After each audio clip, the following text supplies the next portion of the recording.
goal. Okay, so here's the problem. For years I've been writing about the propagandists hiding behind carefully crafted rhetoric to justify criminality. Just plain, simple crime. And I'm not talking about just legislative crime, because we all know that they can, with the stroke of a pen, make anything legal. They made slavery legal, but we should all know, hopefully at this point, that slavery was a crime. Whether it was legal or not is irrelevant. So for all these years now, I've been trying to come out against the propaganda used to justify violating our rights in the name of safety. Propaganda used to justify torture. Torturing people. I mean, I really thought we were done with this argument. I thought this was over, but I'm apparently wrong. Torture is back, and it's bigger than ever. You know why? Because the people we're torturing are really bad people, so therefore it's okay to torture. That's the argument. It's a simplistic and insane argument, because most of these people are still suspects. They haven't been convicted of anything. So the question you would ask somebody is, should somebody be tortured for jaywalking? And they would say, of course not. Only really bad people should be tortured. Okay, I would even argue with that. I think torturing people says something really sick about the person doing the torturing, and I just don't think it's a good idea.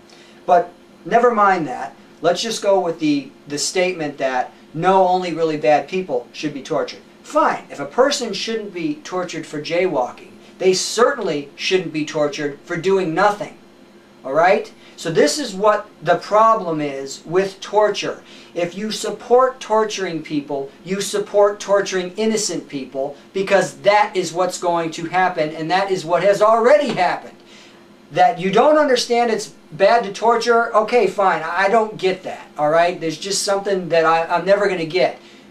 But hopefully you can understand my argument that the reason we are protected against torture and the reason we are innocent until proven guilty is because sometimes the government makes mistakes, and sometimes the government, while claiming that it's doing the right thing, intentionally engages in deception and does things that are wrong or immoral.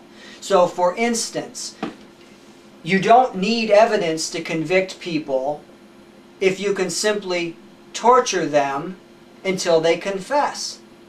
That should be a very simple concept for people to understand.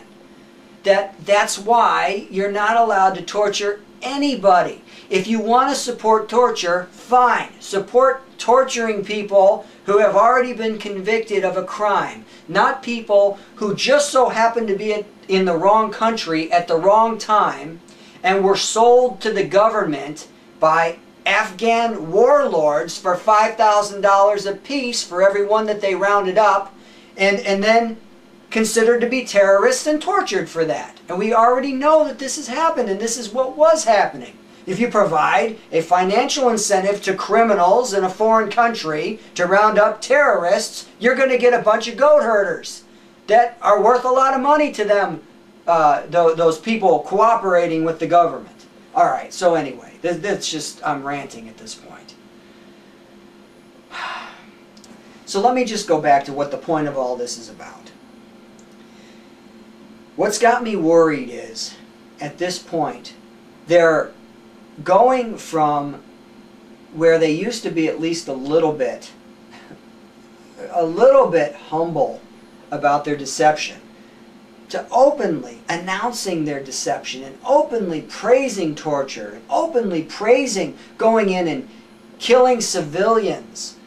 And they'll even let things out like, oh, okay, yeah, this guy is the man who's going to be convicted of the Cole bombing. But, yes, he was tortured and subjected to mock executions. Back to you, Fred. Does that not strike you as a problem? Does that strike you as a legitimate American justice system where somebody can be tortured, the evidence of the torture destroyed so nobody can see how it might have swayed his confession or the evidence that he presented against himself, so, coerced into mock executions, coerced by the threat of an execution, or having seen somebody who was supposedly executed with a power drill. That was this particular case. A power drill. Yeah, I'm going to take a power drill and I'm going to drill it in through the back of your skull and liquefy your brain with it. Now, do you want to tell me what I want to hear or not? How many out there have questioned whether or not the government, hopefully this will put it in the right perspective for all the people who just can't get it. There's a lot of people out there, myself included, who have said that the official account of 9/11 is just absolute garbage. It's a lie, all right? To what extent it's a lie, to what extent there may have been involvement with other intelligence services or corrupt government, corrupt individuals within our own intelligence services or our own government, only a legitimate investigation could determine that. But let's just say, based on the standard of using torture, that we got Dick Cheney and we put him in a room and we tortured him until he confessed that he was behind the whole thing. Then we trot out this confession. We say, see, we told you, Dick Cheney was behind the whole thing. Him and the PNAC boys. He ratted everybody out. And then we take a couple more of the Project for a New American Century men in there and we do the same with them and they all admit it too. And they give us the details, the plan, the story that we told them they needed to sign off on. Now, how many of you think that that would be legitimate? Would you accept that? Would you accept at that point those confessions as proof that the people did what they were accused of? If you do, then you're an idiot. I don't know what else to tell you. And I'm the guy who's at least arguing that we need a real investigation because I don't trust these people. But I don't advocate torturing them. You presuppose guilt, you torture, and then you validate your presupposition via a confession. That is insanity. That isn't justice. That isn't civilization. It's retarded. It's as stupid and insane as you can possibly get. So anyway, I'm going to try to end this here. Basically, what got me upset is when I was watching the debates the other day, you had Newt Gingrich gloating, just gloating that they're using covert operations and killing the civilian personnel, hiring, you know, this means what they're doing actually is they're hiring terrorists. It's called state-sponsored terrorism. Of course it's bad if anybody else does it, but it's perfectly okay if the policymakers in Washington employ these tactics. Now, of course, if China, for instance, decided they didn't like the United States biological weapons programs or nuclear programs or whatever else, and was hiring terrorists to attack the United States, I would imagine that it wouldn't be taken too well. But here he is, smug, arrogant, globalist, enjoying his position of untouchable power, saying, oh yes, I'm thrilled to death about it. And you know, the good thing about it is it's all deniable.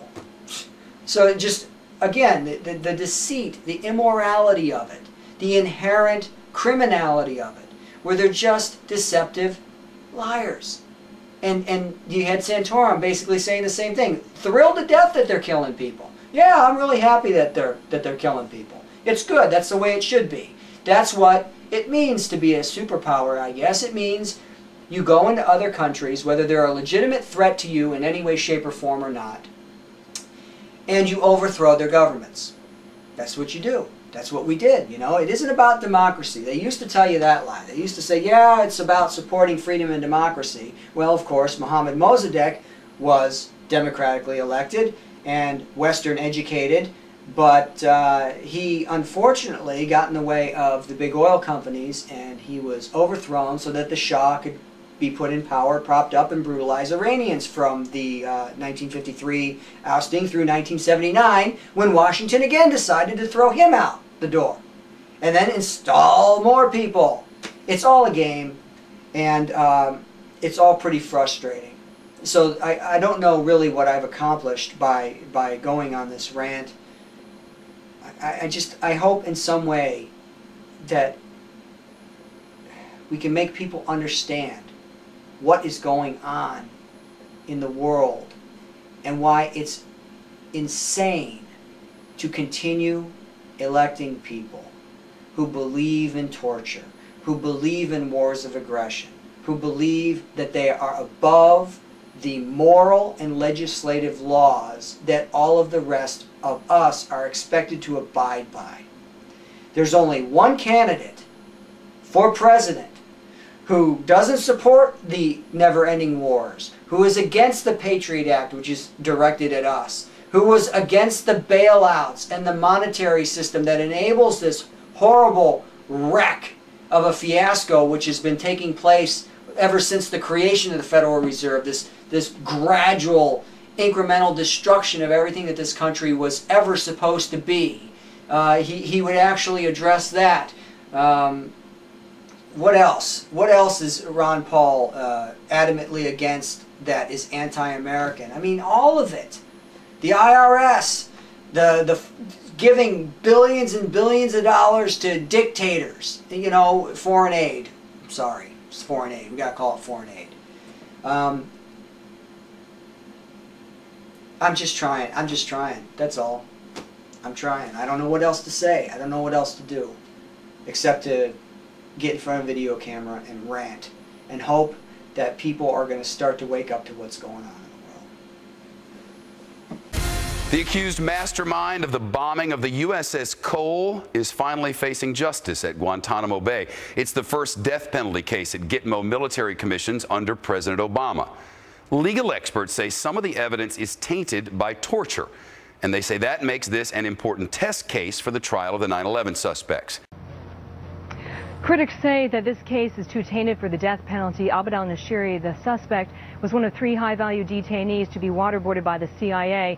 He was subjected to at least 1 mock execution with a power drill, and evidence in this case was destroyed, Chef. Catherine Herridge live at Guantanamo Bay. Catherine, thanks. First of all, maximum covert operations to block and disrupt the Iranian program, including taking out their scientists, including breaking up their systems, all of it covertly, all of it deniable. Second, maximum coordination with the Israelis. I hope that some of the things that I've talked about here and new thing that I've been talking about for a while, which is covert activity. You know, there have been scientists turning up dead in Russia and in Iran. There have been computer viruses. There have been problems at their facility. I hope that the United States has been involved with that. Mr. Kaine, of course, you're familiar with the long-running debate we've had about whether waterboarding constitutes torture or is it an enhanced interrogation technique. In the last campaign, Republican nominee John McCain and Barack Obama agreed that it was torture and should not be allowed legally, and that the Army Field Manual should be the methodology used to interrogate enemy combatants. Do you agree with that, or do you disagree, sir? I agree that it was an enhanced interrogation technique. And then you would support it as president? You would return to that policy? I would return to that policy. I don't see it as torture. I see it as an enhanced interrogation technique. Congresswoman Bachmann, your opinion on this question that our emailer asked? If I were president, I would be willing to use waterboarding. I think it was very effective. It gained information for our country. Congressman Paul, my spidey sense tells me we have a debate about to get launched here. I know you have an opinion you'd like to weigh in. Yes. Torture is illegal, and by our laws, it's illegal by international laws. How do you define torture, sir? Well, waterboarding is torture, and many other things. It's illegal under international law and under our law. It's also immoral, and it's also very impractical. There's no evidence that you really get reliable evidence. Why would you accept the position of torturing 100 people because you know one person might have information? And that's what you do when you accept the principle of torture. I think it's uncivilized, and have no practical advantages, and is really un-American to accept on principle that we will torture people that we capture. And Major, that's time. Major, I have to weigh in on this. I have to say something. I have to say something on this. I'm sorry, Congresswoman, just a moment, if you would, please.